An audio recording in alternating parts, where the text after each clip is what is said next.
चावल उत्पादन को लेकर पंजाब भारत ही नहीं दुनिया भर में मशहूर है। यहाँ बड़ी मात्रा में चावल की खेती किसानों द्वारा की जाती है, खासकर बासमती चावल की। इसी बीच पंजाब की हाइब्रिड धान बीजों को डी नोटिफाई करने की मांग को लेकर चर्चाओं का दौर जारी है। चर्चाओं के बीच सूत्रों की माने तो भारत सरकार पंजाब के हाइब्रिड धान बीजों को डी नोटिफाई करने की मांग को फिलहाल स्वीकार करने के मूड में नहीं दिखाई देती। एक रिपोर्ट में इस मामले को लेकर सूत्रों के हवाले से बताया गया है कि वर्ष 2015 के बाद जारी की गई सभी 23 हाइब्रिड धान किस्में मिलिंग रिकवरी के न्यूनतम मानक यानी मिलिंग में 67% और अखंडित अनाज में 55% पर खड़ी उतरी हैं। सूत्रों के अनुसार केंद्र इस मामले को राज्य सरकार से चर्चा के बाद सुलझाने के मूड में फिलहाल नजर आ रही है। अब आपके मन में यह सवाल जरूर उठ रहा होगा कि आखिर पंजाब सरकार द्वारा हाइब्रिड धान बीजों को डी नोटिफाई करने की मांग क्यों की गई है। तो आपको बता दें कि पंजाब सरकार द्वारा केंद्र को पत्र लिखकर सभी हाइब्रिड गैर बासमती धान किस्मों को डी नोटिफाई करने का अनुरोध किया गया है। इसके पीछे का कारण पंजाब सरकार द्वारा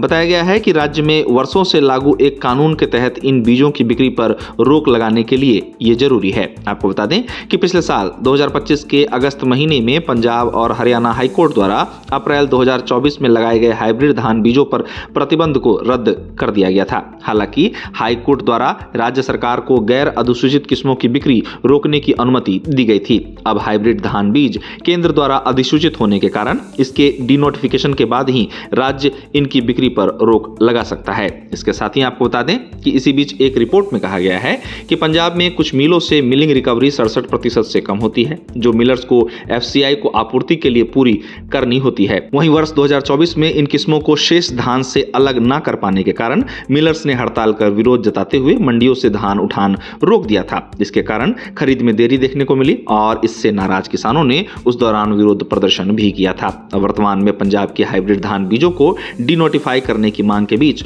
सूत्रों का कहना है कि इस मामले को लेकर केंद्र सरकार सतर्क है और जल्दबाजी में फैसला लेने से बच रही है। सूत्रों का कहना है कि अगर डी नोटिफिकेशन कानूनी रूप से ठोस आधार पर नहीं हुआ तो बीज कंपनियां अदालत का दरवाजा खटखटा सकती हैं। ऐसे में सरकार इस मामले में कोई हड़बड़ी दिखाने के मूड में फिलहाल नहीं है। गौरतलब है कि चावल की हाइब्रिड धान किस्में सामान्य किस्मों की तुलना में 25% तक अधिक उत्पादन देने के लिए जानी जाती है। हाइब्रिड धान किस्मों की खेती महंगी होती है, जैसे कि इसके बीज की कीमत सामान्य बीज से 3 गुना अधिक होती है और इसकी खेती में अधिक उर्वरक का भी प्रयोग होता है। पंजाब में आधिकारिक किसान इसकी खेती में दिलचस्पी दिखा रहे हैं।